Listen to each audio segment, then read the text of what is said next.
மாண்புமிகு பேரவைத் தலைவர் அவர்களே, மயிலாடுதுறை சட்டமன்ற தொகுதி மயிலாடுதுறை நகரத்தில் 3 சமூக நீதி கல்லூரி மாணவ மாணவி விடுதிகளும் சொந்த கட்டிடத்தில் சிறப்பாக செயல்பட்டு வருவதால் கூடுதல் கட்டிடம் கட்ட அவசியம் எழவில்லை என்பதனை மாண்புமிகு பேரவைத் தலைவர் வாயிலாக மாண்புமிகு உறுப்பினர் அவர்களுக்கு தெரிவித்துக் கொள்கின்றேன்.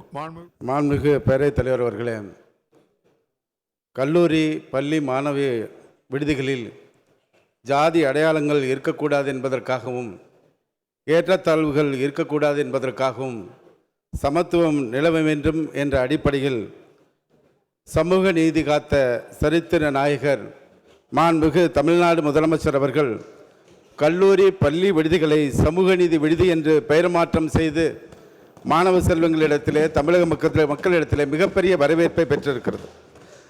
அந்த அடிப்படையில் மாண்புமிகு சட்டமன்ற உறுப்பினர் அவர்கள் மயிலாடுதுறை நகரத்தில் இருக்கின்ற கல்லூரிகளை பற்றி குறிப்பிட்டு சொன்னார். நானும் அறிந்ததான். ஏவிசி கலை அறிவியல் கல்லூரி, தர்மாபுரம் ஆதீனம் கலை அறிவியல் கல்லூரி, ஏஆர்சி அரசு கலை அறிவியல் கல்லூரி என்று 3 கல்லூரிகள் இருக்கிறது.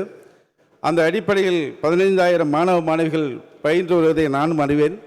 அந்த அடிப்படையில் விரைவில் மயிலாடுதுறை நகரத்தில் புதிதாக சமூக நீதி கல்லூரி மாணவியர் விடுதி தொடங்கப்படும் என்பதை மகிழ்ச்சியுடன் தெரிவித்துக்கொண்டு அதனைத் தொடர்ந்து மாண்புமிகு தமிழ்நாடு முதலமைச்சர் அவருடைய கவனத்திற்கு கொண்டு சென்று புதிய கட்டிடம் வரும் நிதியாண்டில் கட்டுவதற்கு நடவடிக்கை மேற்கொள்ளப்படும் என்பதையும் தெரிவித்துக்கொண்டு, அதேபோல் மணல்மேடு அரசு கலை அறிவியல் கல்லூரி அங்கே இருக்கின்ற சமூக நீதி கல்லூரி மாணவியர் விடுதி வாடகை கட்டடத்தில் இயங்கி இருக்கிறது என்று சொல்லியிருக்கிறார். அதற்கான கட்டிடத்துக்கான இடம் கண்டறியப்பட்டுள்ளது.